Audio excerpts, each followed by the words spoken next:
Programme में आपको खुशामदीद कहते हैं। मैं सदुल्ला खान हूं। 2 दिन से जो एक बहस चल रही थी, सलमान राजा साहब ने इस्लामाबाद हाई कोर्ट में जो अंडरटेकिंग दी थी कि जिसके मुताबिक वो अडाला जेल के बाहर मीडिया से गुफ्तगू नहीं करेंगे, पाकिस्तान तहरीक इंसाफ के तमाम रहनुमा जो इमरान खान से मिलकर आएंगे, इस कन्फ्यूजन का किसी हद तक रात को खात्मा हो गया था। जब सलमान राजा साहब टेलीविजन पर अपीयर हुए, कल वो मेरे साथ शो में मौजूद थे, उन्होंने कहा कि जी ऐसी कोई बात नहीं हुई, सिर्फ अडाला जेल की इंतजामिया की तरफ से, सुप्रीडेंट की तरफ से सिर्फ इतनी दरखास्त की गई थी कि अडाला जेल के बाहर अमन आमा का मसला पैदा हो सकता है, लॉ एंड ऑर्डर सिचुएशन हो सकती है, इसलिए यहां पर मजमा ना लगाया जाए, अदालत के जेल के बाहर खड़े होकर आप बात ना करें। तो सिर्फ इस हद तक बात हुई है। आज अदालत का तहरीरी ऑर्डर भी आया है। इस तहरीरी ऑर्डर में जो जुमला लिखा गया है वो अगरचे उसमें कोई भाम नजर नहीं आता, लेकिन कुछ लोगों के नजदीक इसमें भी एक बहस की गुंजाइश मौजूद है। उसमें लिखा गया है कि mister Salman Akram Raja court has been वो जो who is in attendance before the court has given undertaking that no media talk would be given by the persons with respect to matters discussed in interview outside the jail premises। अब ये outside the jail premises को लेकर फिर debate हो रही है और कहा जा रहा है कि नहीं, इसका मतलब तो ये है कि जेल के बाहर वो बात आ ही नहीं सकती, जेल की प्रेमिसेस के अंदर ही रहेगी, उसे बाहर बात नहीं आ सकती। तो इसका मतलब क्या है और ये क्यों इतनी ये बहस तवील हो गई है? और जबकि सलमान राजा साहब ने जो खुद अदालत में मौजूद थे इस पर वजाहत भी की है। बहरहाल कई और मैटर्स हैं जो पाकिस्तान तहरीक इंसाफ के हवाले से इस वक्त उठ रहे हैं और कई सवालात हैं जिसके जवाब लोग जानना चाहते हैं, और ये सारे सवालात आज हम रखेंगे साहिबजादा हामिद रजा साहब के सामने, सरबराह सुन्नी इत्तेहाद काउंसिल के। बहुत शुक्रिया साहिबजादा साहब आपका कि आप स्टूडियो में तशरीफ लाएं। सबसे पहले तो ये बताएं कि क्या इसमें कोई इबाहम है आपके ख्याल में भी, ये सलमान राजा साहब की अंडरटेकिंग के आउटसाइड द जेल प्रेमिसेस कोई मीडिया टॉक नहीं हो सकती? बिस्मिल्लाहिर्रहमानिर्रहीम, बहुत शुक्रिया। मेरा नहीं ख्याल कि कोई इबाहम है। अच्छा, दूसरी बात यह है कि ये एटीट्यूड या जो भी जेल इंतजामिया की तरफ से ये बात कही गई, ये भी उनके खौफजदा होने की निशानी है। हम अडयाला जेल के गेट के ऊपर बात नहीं करते कभी भी। अडयाला जेल से जिस गेट से हम एंटर होते हैं उससे तकरीबन 1 किलोमीटर के फासले के ऊपर एक ग्राउंड है जहाँ पर मीडिया के तमाम साथी, उनकी DSNGs और तमाम भाई वहाँ पर मौजूद होते हैं, वहाँ पर जाके बात करते हैं। चलो वहाँ पर ना करेंगे, 1 किलोमीटर और का आगे कर लेंगे, इतना इशू है। मेरा नहीं ख्याल कि नहीं, मगर फिर अडयाला जेल की जो इंतजामिया है, जेल सुपरिटेंडेंट हैं, उन्होंने ये दरखास्त ही क्यों की वकील के जरिए से कि जी ये बात ना करें बाहर?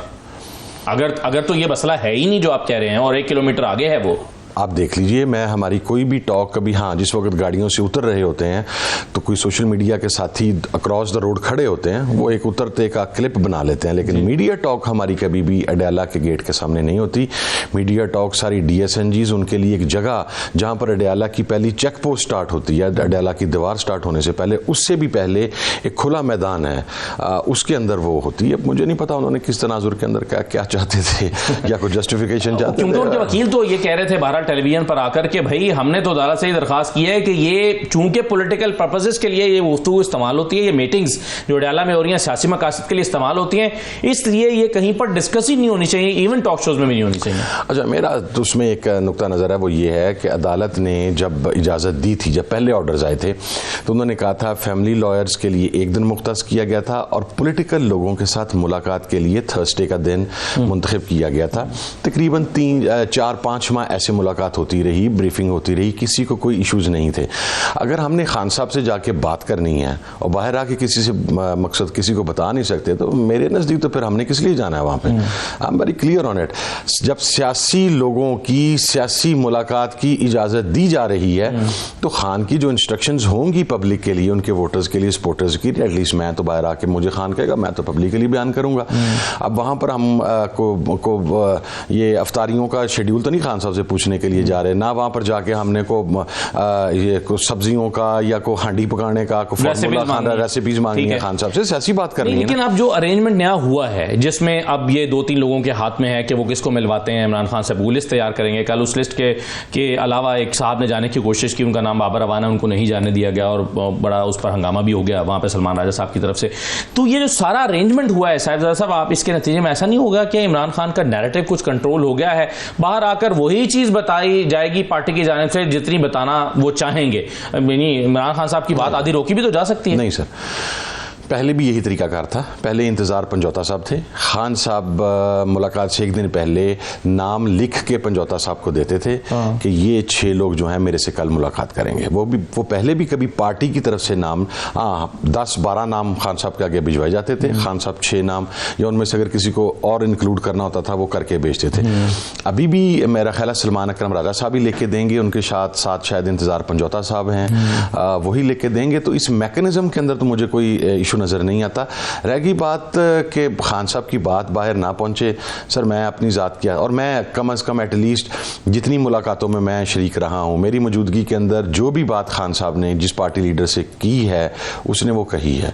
मैं अपने बारे में बहुत कल जो कुछ बातें इमरान खान, आमतौर पर जब इस तरह की मीटिंग होती है तो इमरान खान के अकाउंट से ट्वीट भी हो जाती है कि ये इमरान खान ने आज सहाफ़ियों से या रुफका से बात करते हुए की है। कल कोई ट्वीट सामने नहीं आया, इसकी क्या वजह है?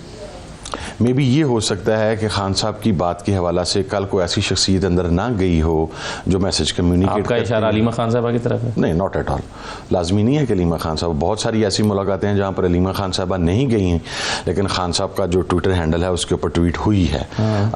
मेरा नहीं ख्याल कि अलीमा खान। इसका मतलब है कि सलमान राजा साहब ने वो सारी गुफ्तगू रोक ली है, फिर आगे नहीं जाने दी, या जो भी लोग मिले हैं कल? नहीं, शायद इस हवाले से कोई ऐसी चीज़ नहीं होगी जो ट्वीट के ऊपर की जानी होगी। आप इस एंगल को भी तो ज़हन में रखें ना। अब कल हमने जाना है, 6 लोग जो जा रहे हैं उसमें मेरा नाम भी है, ठीक है। कल हमने जाना है तो आप देख लीजिएगा बात बाहर आती है कि नहीं आती। सर तो कल तो नहीं आई ना, फिर ये तो कल ही आएगी। नहीं, कल जो गुजर गया कल है उसमें तो चीजें बाहर नहीं आई। वो मुलाकात मतलब कल सलमान राजा साहब से मैंने खुद पूछा कि क्या, उन्होंने कहा कि जी बहुत सारी चीजें मैं शेयर नहीं करना चाहता या नहीं कर सकता। कल बेसिकली कल की मुलाकात लॉयर्स की मुलाकात थी, तो जाहिर है वो खान साहब के केसेस उनके साथ पार्टी के सेक्रेटरी जनरल भी तो है ना। पार्टी के सेक्रेटरी जनरल ने को बात की होगी तो वही बेहतर बता सकते हैं, लेकिन नॉर्मली जो पिछले 1.5-2 साल से एक प्रेसिडेंट सेट आ रहा है, जो प्रोटोकॉल सेट आ रहा है, उसमें आपको लगता है कोई छलनी नहीं लगी?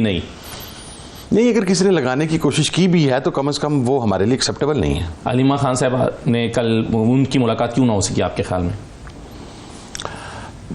देखें, यहाँ पर पसंद नापसंद भी बाज़-औक़ात चलता है। बाज़-औक़ात जो जिस तरीके से उन्हें 6 घंटे जिस तरह उन्हें इंटरोगेट किया गया JIT के अंदर और उनसे कहा गया कि सोचो, वो शायद एक बैक ऑफ द माइंड कुछ लोगों के जहन के अंदर ये है कि अलीमा खान साहबा को गाइडलाइन जारी करती हैं सोशल मीडिया को या इस तरह, जबकि मेरा नहीं ख्याल कि ऐसी इस बात के अंदर को हकीकत है।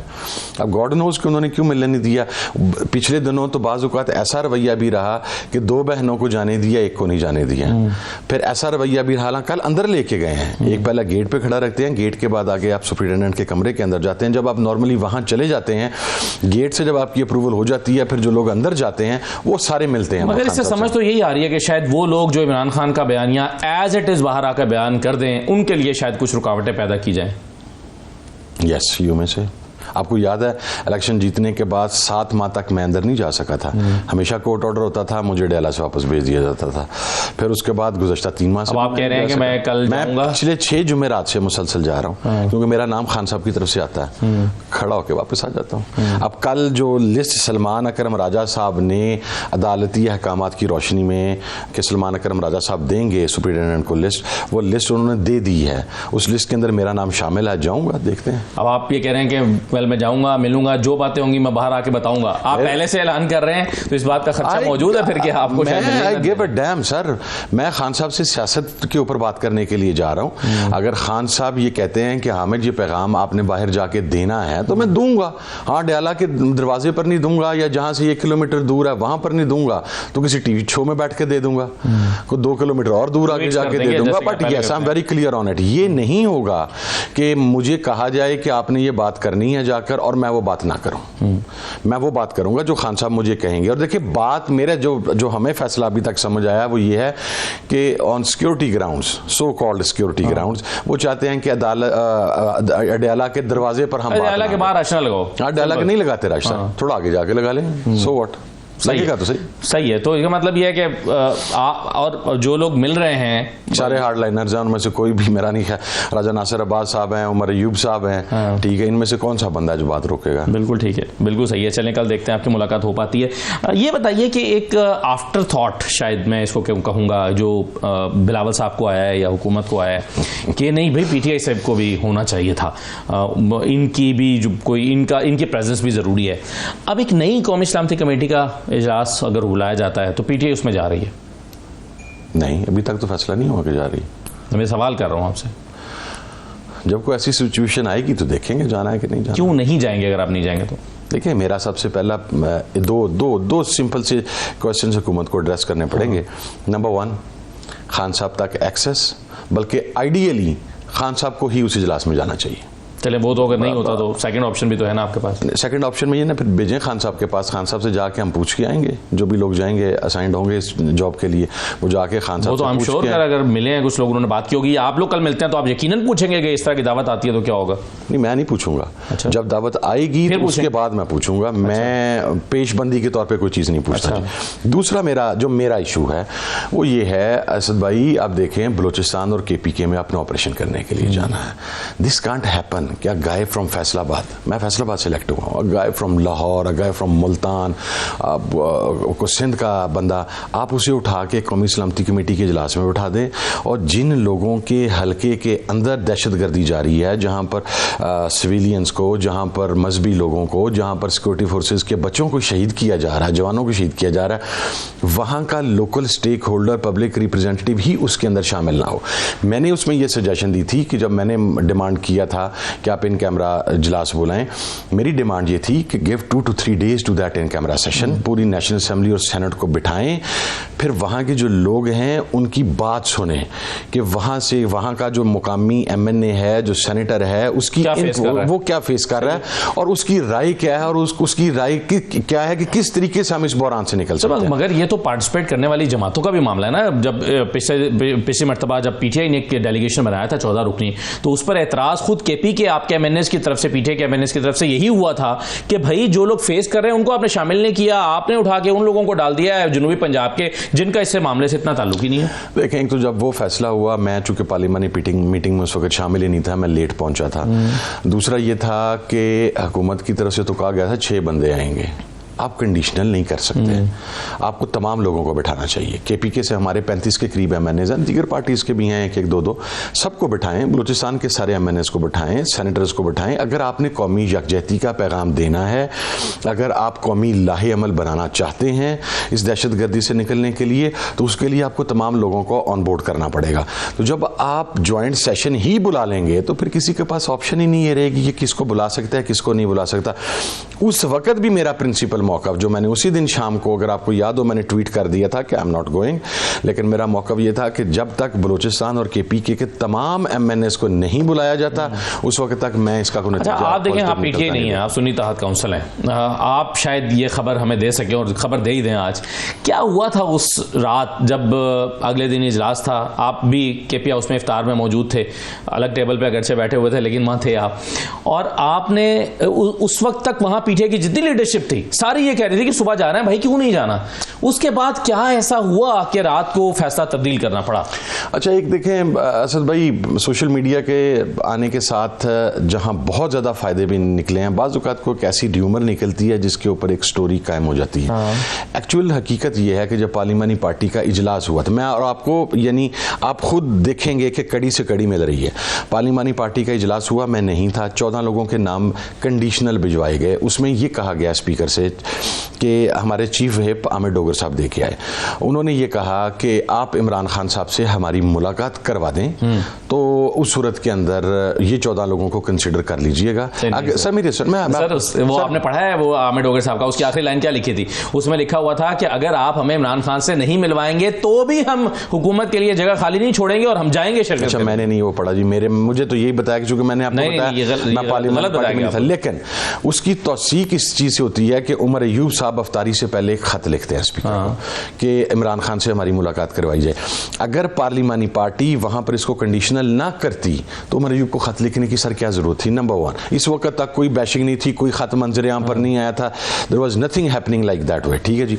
अच्छा, उसके बाद खत वैसे मंजर आम पर तो रात को 11 बजे के करीब आया, आप कह रहे हैं इफ्तार से पहले लिखा है? नहीं, हाँ, आप वहां से रिसीविंग चेक करवाएं, रिसीविंग चेक करवाएं। अच्छा। ये जिस वक्त बैशिंग बहुत ज्यादा हो गई उस वक्त तो पॉलिटिकल कमेटी की मीटिंग चल रही थी, तो वहां पर कहा गया कि यार वो जो खत लिखा गया था हम वो खत तो मंजर आम पर लाओ। शाम 4:30-5 बजे के करीब ना मेरी बात हुई शेख वकास अकरम से।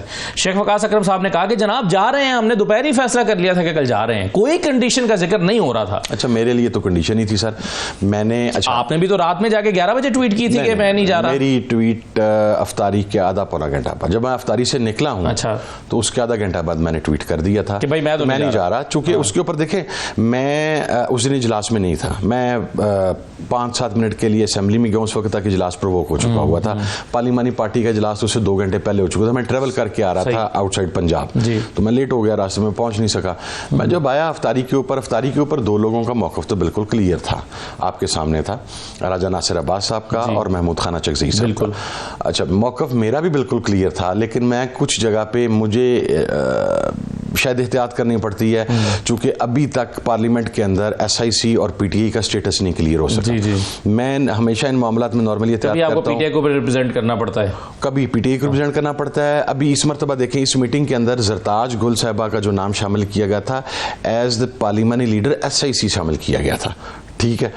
तो अब वहां पर अगर मैं बाज़ औक़ात को बात कह दूं, वो शायद फिर PTI के लिए सही है। तो बहरान खड़ा हो जाता है। क्वेश्चन वो जो मैंने मेरा शुरू से स्टांस, आप अगर नहीं जाएंगे, आपने कहा कि जो रेलेवेंट लोग हैं उनको जाना चाहिए, लेकिन जाना तो चाहिए ना। PTI क्या ये भी गौर कर सकती है कि वो ना जाए उस इजलास में जिसको बिलावल तो खैर बातचीत करके ही वो बुलाएंगे, आपको सालिसी का उन्होंने हामी भरी है, सालिसी करेंगे। देखिए, इमरान खान साहब तक एक्सेस दें, आइडियली इमरान खान साहब को खुद लेके जाएं, इस चीज़ को मद्देनजर रखते कि ये जिद नहीं है। मैं इमरान खान साहब, आपको याद होगा, मेरी तो तालिबान के बारे में मौक़िफ़ बहुत क्लियर है और मैं आज भी अपनी उसी बात के ऊपर स्टैंड करता हूँ, लेकिन हमें ये देखना होगा कि खान साहब के टेन्योर के अंदर दहशतगर्दी का जो ग्राफ था वो कहाँ पर था। ऑलमोस्ट ख़त्म हो चुकी थी। मैं आपको अपनी एक बात बताऊँ, पहली मरतबा हुआ कि after very long time 15-20 years मैं अकेला फिरना शुरू हो गया था। और मैं आपने पिछले कुछ अर्सा मुझे देखा, मैं अकेला ही फिर रहा था। एक ड्राइवर साथ है या एक आधा गनमैन साथ है तो है, वेपन में साथ नहीं लेके चल रहा था फॉर सर्टन रीजंस, हुकूमत ने कहीं पर फंसाए। और वो एक आज़ादी मैंने 15-20 साल के बाद फील की थी, एंड आई फेल्ट के एज तालिबान का इशू अब पाकिस्तान में ख़त्म हो गया। लेकिन अब वो दोबारा ऐसे वापस आया कि मुझे दोबारा उस ज़िंदगी में वापस जाना पड़ गया जहाँ पर हर तरफ आपकी सिक्योरिटी है, ये मामलात हैं, थ्रेट्स जारी हो रहे हैं। ऐसा आदमी जिसके टाइम पे दहशतगर्दी का ग्राफ एट इट्स लोएस्ट था, उसको अगर ला के आप आइडियली बैठा के वहां पर बात करेंगे तो मेरा ख्याल है कि इसका ज्यादा पॉजिटिव हल निकलेगा। बट जबकि अगर नहीं, नुक्ता तो बिल्कुल ही मुख्तलिफ है ना। वो कहते हैं कि दहशतगर्दी को वापस ला के बसाया ही तहरीक इंसाफ ने है। वो कहते हैं हमारे जमाने में खत्म हो गई थी PTI, बड़ी जबरदस्त चीज है सर, उनके जमाने में बिल्कुल खत्म नहीं हुई थी। ये जो PMLN डंडोरा पीटती है ना, ज़रब अज़ब रद्दुल फसाद का, इफ यू रिमेंबर रहील शरीफ के टाइम के ऊपर जिस वक्त इख्तिलाफ राय शुरू हुआ था PMLN के साथ, और वो ऑपरेशन ही था। ये बताइए सर कि ईद के दिन अडयाला के बाहर एहतजाज करने का कोई प्लान बनाया जा रहा है या कोई तजवीज़ ज़ेर गौर है? नॉट टू माई नॉलेज, अभी तक जब मैं आपके प्रोग्राम में बैठा हूँ ऐसी कोई तजवीज़ ज़ेर गौर नहीं। देखें असदुल्ला साहब, इसके ऊपर शायद हम चंद लोगों का बल्कि अक्सर का मौक़िफ़ था कि जाना चाहिए, लेकिन एक सेन वॉइस है, वो ये कहते हैं कि खुदा ना खास्ता अगर आवाम की बड़ी तादाद वहाँ पर पहुँच गई, कोई ऐसा मामला हो गया तो कुछ सिक्योरिटी ब्रीच का बहाना बनाया जा सकता है। आगे लॉलेसनेस आपके सामने है, लॉ एंड ऑर्डर की सिचुएशन आपके सामने है, और आप कहते हैं this is not a good idea वहाँ पर एहतजाज करना। For me if not going on Adiala's gate, तो आप अडयाला से थोड़ा पीछे जा सकते हैं, लेकिन अडयाला के गेट पे जाने वाले आइडिया, ये एक बात थी जिसके ऊपर बड़ी डिस्कशन हुई।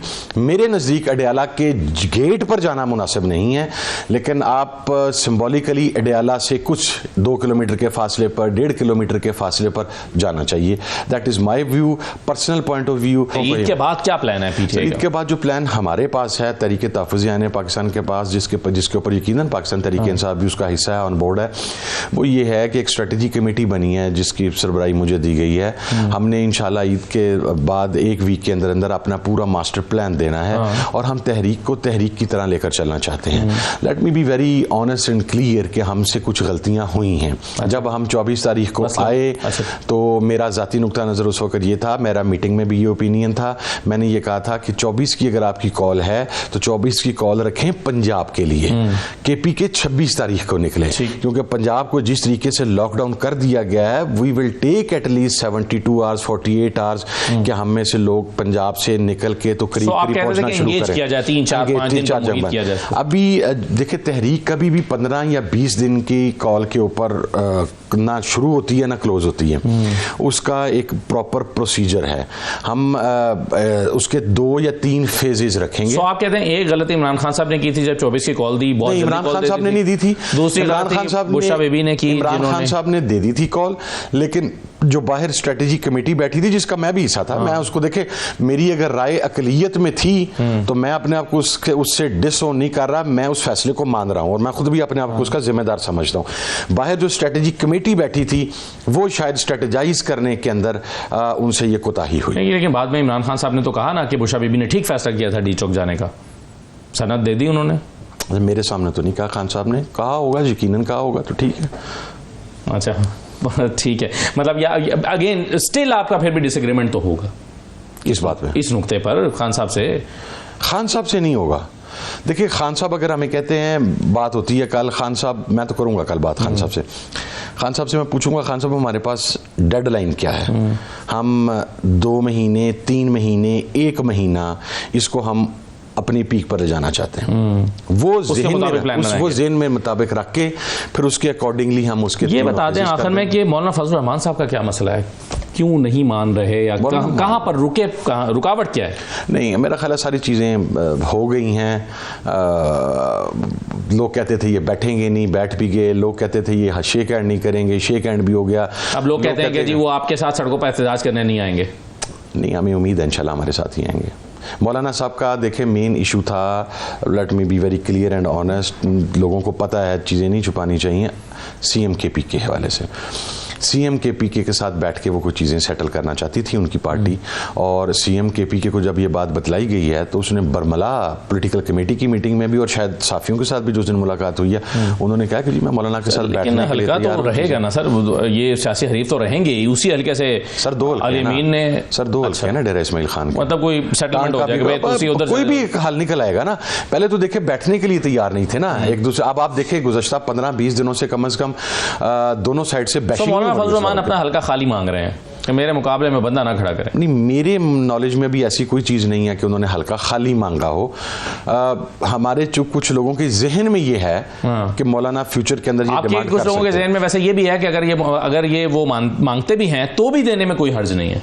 उसका फैसला तो अब इमरान खान या अली यमीन ही करेगा जी, जिसका हल्का है या जो खान साहब ने तो शेख रशीद के लिए हल्का नहीं छोड़ा, तो मौलाना फजल रहमान के लिए नहीं। सलमान अकरम राजा साहब ने, मेरा ख्याल है जो मेरे पास इतला है, जो बात की थी असद कैसर साहब और कामरान मुज्जद साहब का, जो एक उन्होंने आपस में तय करके कुछ चीज़ें बतलाई थी, वो सलमान अकरम राजा साहब ने खान साहब को बतलाई हैं। सो ईद के बाद कोई खड़ाक है या ऐसे ही चल रहा है जैसे 3 महीने से चल रहा है, ऐसे ही चलेगा? नहीं सर, ये ऐसे ज़्यादा अरसा चल ही नहीं सकता। अच्छा, हम जिस भी फेज़ में जाएंगे, देखें अगर खान साहब कहते हैं कि 2 महीने के अंदर आपने पहुंचना है या 2 महीने के अंदर आपने फाइनल स्टेप लेना है, तो हम उसको 2 महीने पर मबनी कर देंगे। उसके अंदर कॉन्फ्रेंसेस हैं, उसके अंदर APCs हैं। एक तो हम वो स्टेप लेने जा रहे हैं जो आज तक पाकिस्तान में नहीं हुआ, वो ये है, मैं आपको पहले बता देता हूँ कि हम 4 प्रोविंसेस के अंदर एक APC कर रहे हैं। जो बलोचिस्तान की APC होगी वो सिर्फ बलोचिस्तान के मसाइल और दहशतगर्दी से मुतल्लिका होगी और तमाम पार्टीज वहाँ पे बुलाई जाएंगी।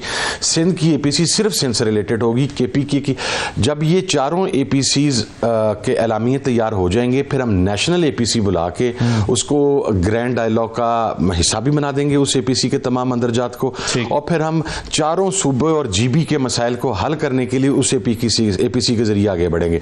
उसमें हमारे डिविजनल हेडक्वार्टर्स कन्वेंशंस हैं, उसके अंदर हमारे जलसे हैं, उसके अंदर हमारे जुलूस हैं, और फिर आखिर में लंबा प्लान आपका। चलिए, बहुत लंबा नहीं।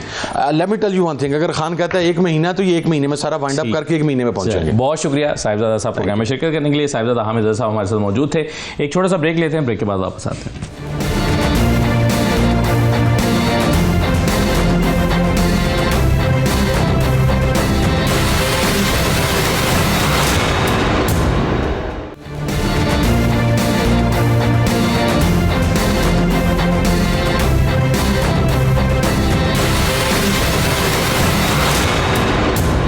ब्रेक ब्रेक के बाद आपको दोबारा खुशामदीद कहते हैं। बिलावल भुट्टो जरदारी साहब ने सालिसी का किरदार अदा करने का फैसला किया है हुकूमत और अपोजिशन के दरमियान, और शहबाज शरीफ साहब ने यानी हुकूमत ने उन्हें यह किरदार बखुशी सौंप भी दिया है।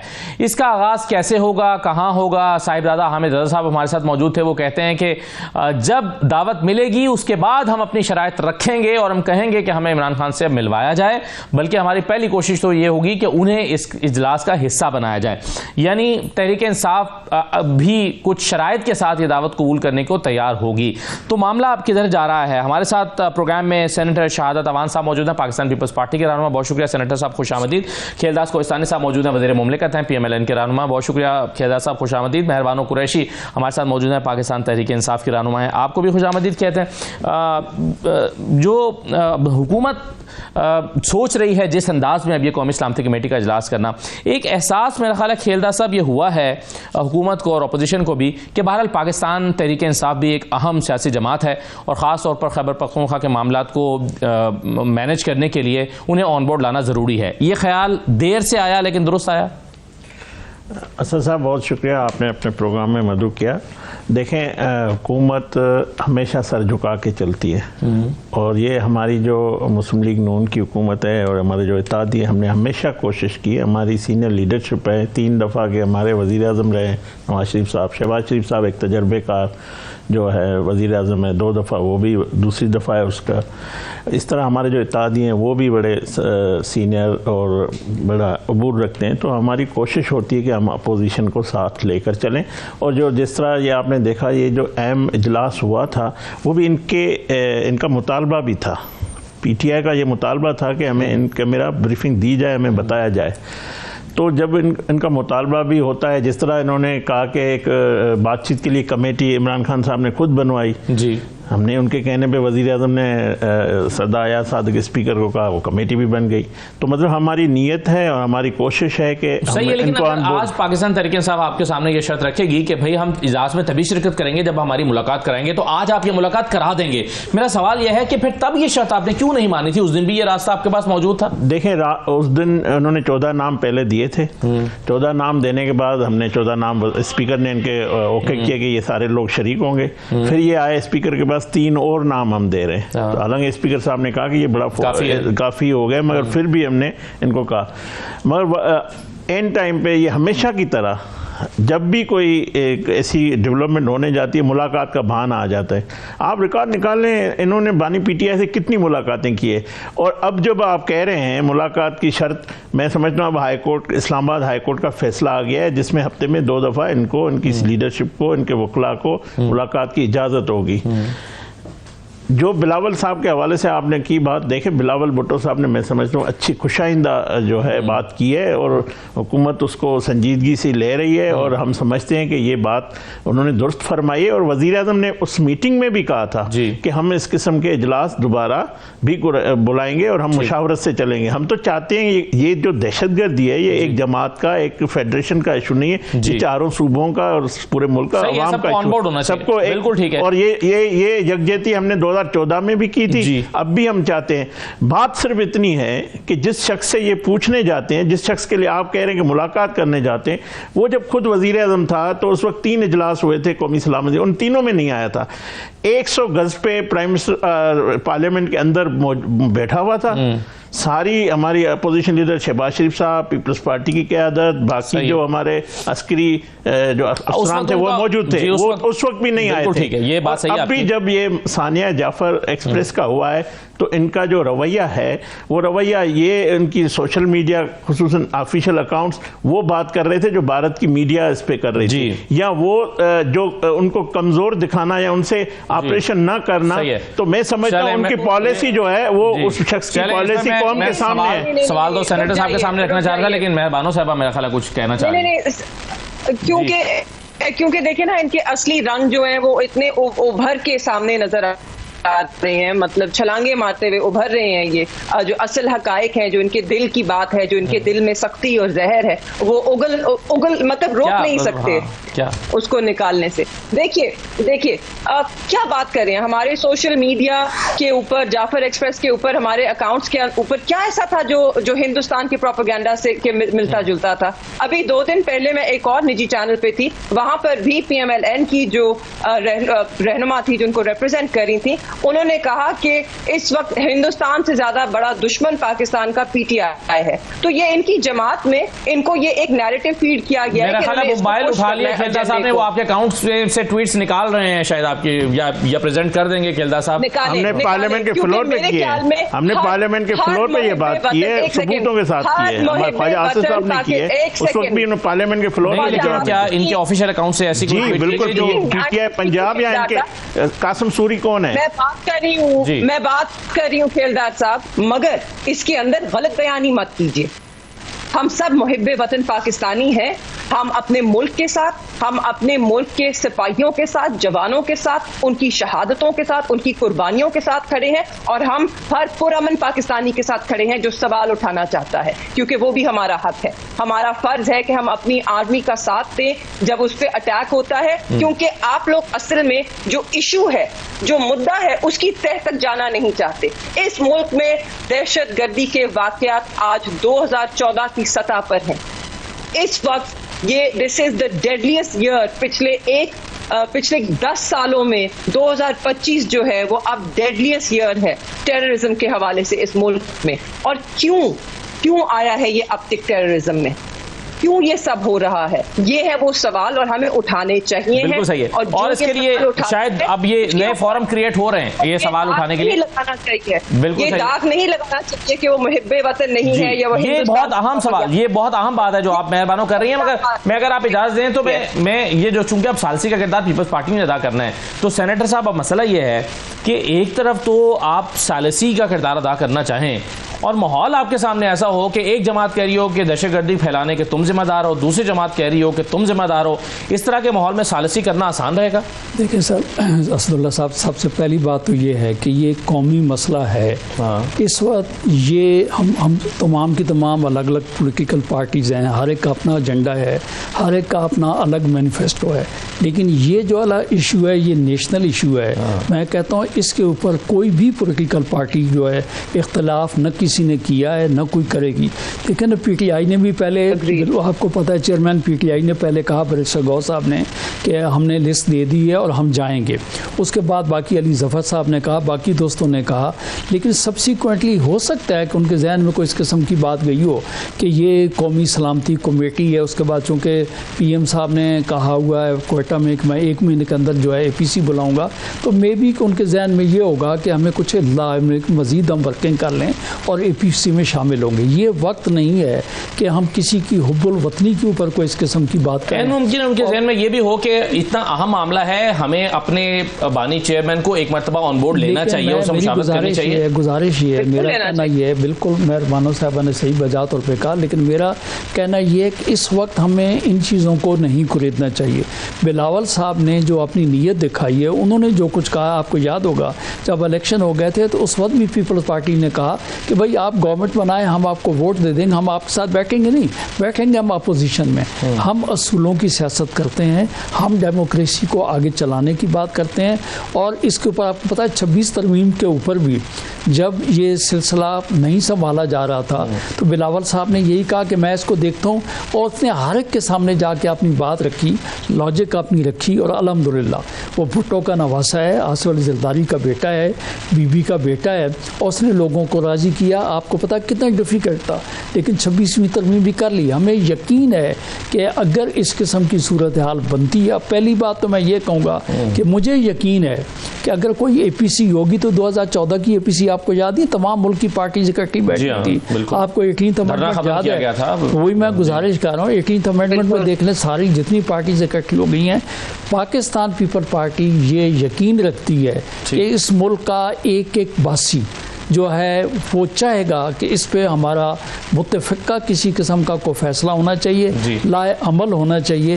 ये तो दूर की बात है, अगर दुश्मन के साथ हमारा कोई मैच हो जाता, हॉकी का क्रिकेट था, तो हम इकट्ठे हो जाते हैं। ये तो यहाँ तो लोगों की जाने जा रही हैं, हमारे जो है लेकिन उसके लिए माहौल होना बड़ा जरूरी है ना। माहौल अब ये बन रहा है। और मैं मेहरबान साहब अगर आप इजाजत दें तो कुछ कहना चाहती हूँ जी, मैं अगर एक छोटा सा ब्रेक ले लूँ, ब्रेक के बाद वापस आ जाता हूँ। माहौल, क्योंकि इस सारी टॉक के लिए माहौल जरूरी है, और माहौल ये बन रहा है कि पाकिस्तान तहरीक इंसाफ ने ईद के बाद एक हफ्ते के अंदर अपना पूरा लहे अमल देना है, जिसमें पूरे चारों सूबों में ऑल पार्टीज कॉन्फ्रेंस, सड़कों पर एहतजाज समेत वो अपोजिशन के अलायंस की एक्टिविटीज, वो सारा कुछ होने जा रहा है। तो क्या साजगार माहौल होगा इस सारी डिस्कशन के लिए जो बिलावल साहब करना चाहते हैं, पीपल्स पार्टी करना चाहती है? एक छोटे से ब्रेक के बाद से बात करते हैं।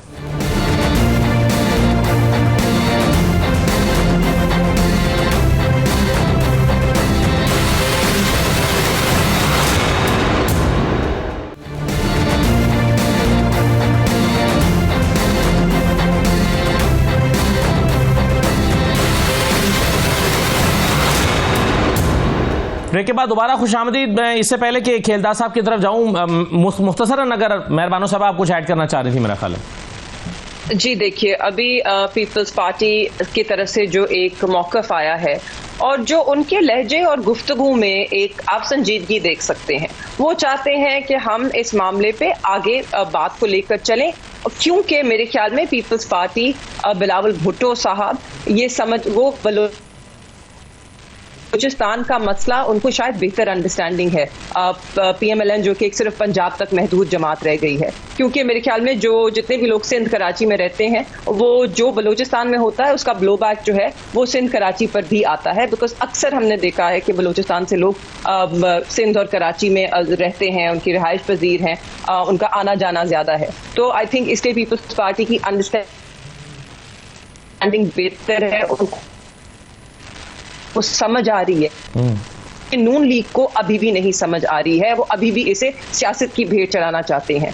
इसलिए आप उनकी जबान में तलखी देखेंगे, उनके बयानिए में एक जहर देखेंगे कि वो अभी भी एक जमात को दहशतगर्दी के साथ जोड़ना चाहते हैं या दुश्मन मुल्क दुश्मन साबित करना चाहते हैं। मगर वो ऐसा करके क्या हासिल करना चाहेंगे? बस सवाल यह है कि वो ऐसा क्यों करेंगे? महदूद सोच है जी, महदूद सोच है। अब लोगों के छोटे दिमाग का हाल मेरे पास तो नहीं है, इसका जवाब खेलदार साहब से ले लें। वाजे करने का तो नहीं है, but I think the correct approach would be कि हम ये जैसे अभी ये कह रहे थे कि ये इंतजाम तराशी बंद कर दीजिए, एक ऑल पार्टीज कॉन्फ्रेंस बुलाइए, उसमें हर पार्टी को मदऊ कीजिए, सिर्फ जो पार्लियामेंट में है वो नहीं, केपी और बलूचिस्तान खास तौर पे उनकी जो पार्टीज हैं, पॉलिटिकल पार्टीज हैं जो पार्लियामेंट के बाहर हैं, जो पार्लियामेंट का हिस्सा नहीं है, उन ठीक है, बिल्कुल सही है, भी आपको इसमें शमूलियत के लिए बुलाना होगा। राइट, बिल्कुल ठीक है जी। खेलदार साहब कह रहे हैं रवैया संजीदा नहीं है, जबान संजीदा नहीं है, इल्ज़ाम तराशी की सियासत है। और नहीं, मेहरबानो साहबा कह रही है अगर हम कोई सवाल करते हैं या ऑफिशियल अकाउंट पे या इनके किसी भी फोरम पे ये सवाल करते हैं तो हमारा हक है, बिल्कुल सवाल करना हक है। अगर आप इतने ही संजीदा हैं, इतने ही जिम्मेवार हैं जो आप दावा करते हैं और कि हम सबसे बड़ी पार्टी है, तो आपको उस फोरम पे आके उस सारी सूरत हाल से आगाही भी लेनी चाहिए। अगर कोई आपका सवाल होता है इन कैमरा, आप आके करें, आपका हक है। अगर आप पार्लियामेंट में मौजूद है, एक जमात है, हमने तो ये मौका फराहम किया, इसीलिए ये इजलास बुलाया गया। मगर आप जब भी कोई आज भी अगर कोई इस तरह जो बिलावल भुट्टो साहब की तजवीज़ है, इनके 10 शराइत होंगे, वो शराइत NRO की सूरत में होंगे, वो मुलाकात की सूरत में होंगे, वो कहेंगे कि एक मुजरिम को, एक नायल शख्स को जो ना पार्टी का ओहदेदार है उसको बिठाओ उस मीटिंग में। आप कह देना कि ये नहीं होगा, जी नहीं होगा, नहीं होगा। एक शख्स ना पार्टी का नहीं मुलाकात, ना पार्टी का मुलाकातें हाई कोर्ट ने इजाजत दे दी है, हजारों मुलाकातें होगी, उस मुलाकात में कोई नतीजा नहीं होगा। जब वो खुद वजीर आजम के मनसब पे मौजूद था तब भी उन्होंने कोई पाकिस्तान के लिए कुछ नहीं किया, दहशतगर्दी के खिलाफ कुछ नहीं किया, वो हाथ मिलाने के लिए तैयार नहीं था। मेहरबानो साहब आप सुने, हौसला करें, मैं भी सुन रहा हूं ना आपको। तब भी वो अपोजिशन लीडर से नहीं मिलता था।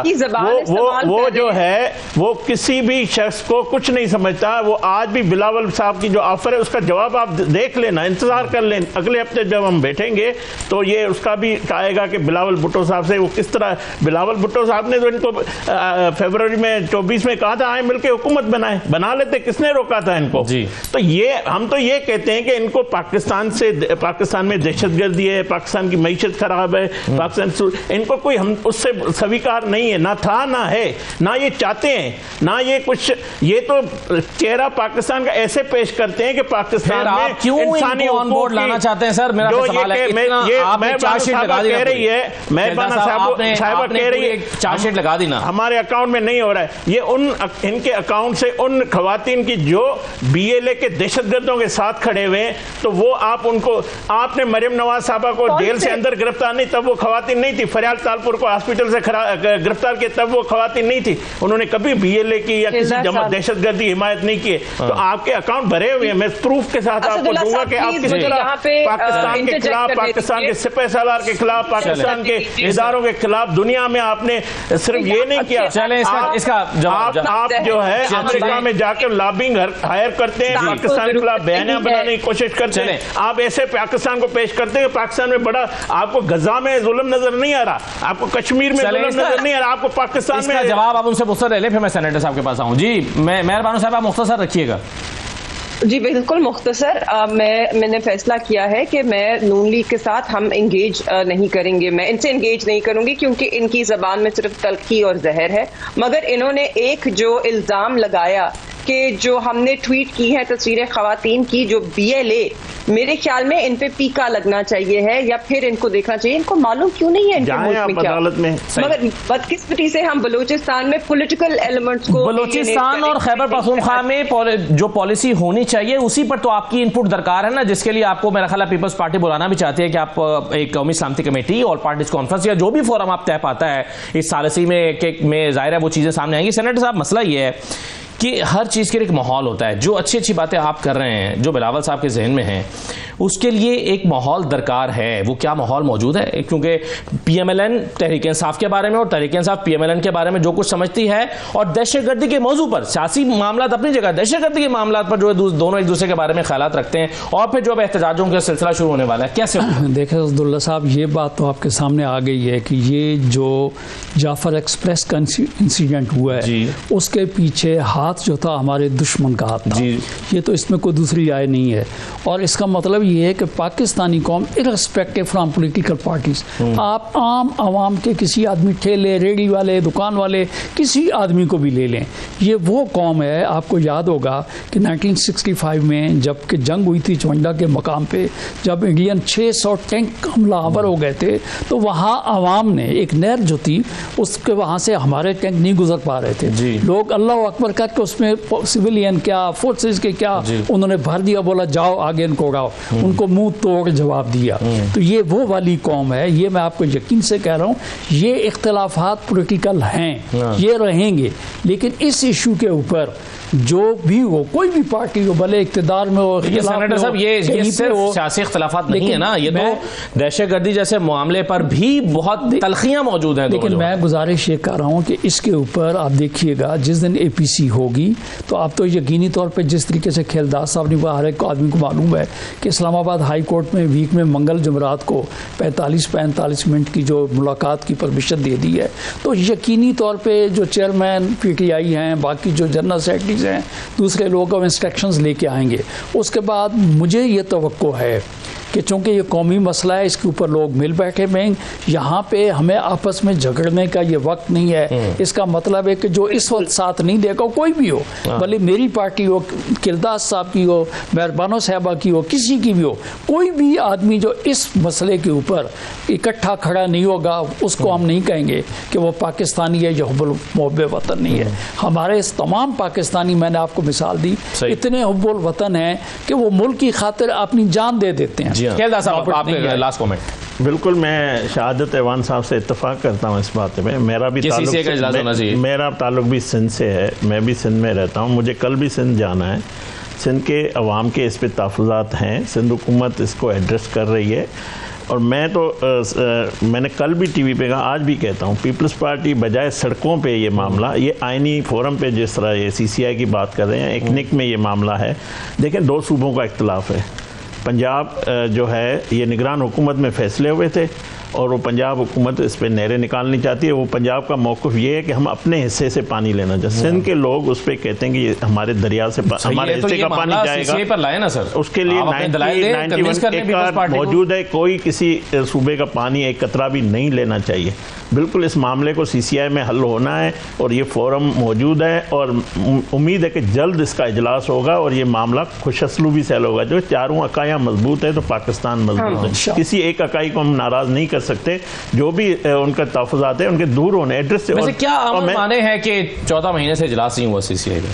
आपने कभी अपनी पार्टी से देखें, अगर कोई खास एजेंडा जैसे पानी का इशू है तो वो चीफ मिनिस्टर लिखते हैं कि भाई प्राइम मिनिस्टर को कि ये जो इशू है पानी का या इसको इस एजेंडा में शामिल किया जाए, सीधे तब शामिल होता है। मगर जो मैं बात उस पर हमारा मैं उससे कोई ये नहीं कह रहा हूँ कि शाहद साहब सही नहीं फरमा रहे। बिल्कुल हम जल्द बुलाने जा रहे हैं और बुलाएंगे और इस मामले को वज़ीर आज़म साहब जिस तरह पहले भी सिंध या पंजाब के दरमियान है जब भी कोई मामला हुए हमारी क़यादत ने हमेशा खुशअस्लूबी से हल किया है और हल करेंगे। इस पे मैं समझता हूँ इंतशार या कोई और सियासत जो है वो नहीं होनी चाहिए। ये मामला जो है सूबों को एड्रेस किया जाए। मैं इत्तेफाक करता हूँ इससे। बिल्कुल सही है। लास्ट कमेंट मेहर बानो साहबा, ईद के बाद आपका बड़े प्लान्स बन रहे हैं, ऑल पार्टीज कॉन्फ्रेंसेस भी बुला रहे हैं, कॉन्फ्रेंसेस दीगर कॉन्फ्रेंसेस भी हो रही हैं, सड़कों पर एहतजाज भी प्लान हो रहा है, क्या होने जा रहा है? देखिए, सड़कों पे एहतजाज हो ना हो, बात सिर्फ इतनी है कि सब सियासी जमातों को इंगेज करना चाहिए। मेरे ख्याल में अगर एक ऑल पार्टीज कॉन्फ्रेंस वो नुक्ता बन जाती है, वो पॉइंट बन जाती है जहां पे सारी सियासी जमातें, सारी सियासी कुव्वतें जो इस मुल्क में मौजूद हैं वो अगर बैठ के गुफ्तगू करें तो सड़कों पे निकलने की किसी को जरूरत नहीं होगी। पाकिस्तान को बहुत से खतरे लाहक हैं। पाकिस्तान को इस वक्त कलेक्टिव विजडम की जरूरत है। पाकिस्तान को इस वक्त इत्तेहाद और यकजहती की बिल्कुल 100% जरूरत है। हमने इन सब मसलों से इकट्ठे मिलकर निपटना है, मगर ये तब नहीं मुमकिन जब रियासत एक सियासी जमात को दुश्मन के तौर पे समझे और एक सियासी जमात जो ज़ेरे इक़्तिदार है वो दूसरी जमात को दुश्मन पुकारे और उसकी तरफ जहर उगले। मेरे ख्याल में सबसे ज़्यादा जिम्मेदारी जो है वो रियासत और हुकूमत पे आती है कि वो माहौल को साजगार करें। क्योंकि अगर तो हम सिंसियर हैं, अगर हम संजीदा हैं कि हमने मसलों से निपटना है और हमने ऐसा तरीके से निपटना है तो फिर साजगार करें माहौल को, अपना जहर जो है उसको छोड़ दीजिए। जी, मैं मेहरबानो साहबा की जो ये गुफ्तगू है इसके पूरे इत्तेफाक करता हूँ और मैं ये कह रहा हूँ कि जो हम तो चाहते हैं, मैंने इंट्रो में कहा था, हम तो चाहते हैं, हम चाहते हैं, मगर आप उस सियासी दारा पे आए। आप कोई भी APC हम बुलाते हैं, आप जो आज तक 10-12 महीने में हमें बुलाइए, किसी में ये नहीं आए हैं। शराइत रखें, गैर मशरूत आप कहें कि हम शामिल होंगे, पाकिस्तान के खातिर एक ही एजेंडा होगी, पाकिस्तान के इशू दहशतगर्दी जो सबसे बड़ा है या बाकी उस पर आप आ जाएं, कोई मुतालबा ना रखें, गैर मशरूत करने क्यों नहीं होगी। हम बैठने के तैयार है, हम आपको तस्लीम करते हैं, आप हमें तस्लीम करें, हम आपको तस्लीम करते हैं, आप हमें तस्लीम करने के लिए तैयार नहीं। आप कहते हैं हम इनसे हाथ नहीं मिलाएंगे, ये 47 की हुकूमत है, ये जाली। जुमला शायद उनका भी ले लें मेरा। जी तो हम आपकी 17 सीटें पे जीत तस्लीम करते हैं, जो 17 आपके लोगों के वोट लेकर मुंतखब हुए हैं, हम बिल्कुल उनको तस्लीम करते हैं। मगर जो पाकिस्तान की आवाम का वोट चोरी करके आए हैं उनकी चोरी को हम तस्लीम नहीं ये तो एक लंबी बहस है, फिर वही बैक टू स्क्वायर वन। ये तो वो बुनियादी इशू है जिस पर हम मतलब 1.5 साल से बहस हो रही है। बहुत शुक्रिया मेहरबानो साहबा, खेलदार साहब, सेनेटर साहब, बहुत शुक्रिया प्रोग्राम में शिरकत करने के लिए। इजाज़त दीजिए, अल्लाह हाफिज़।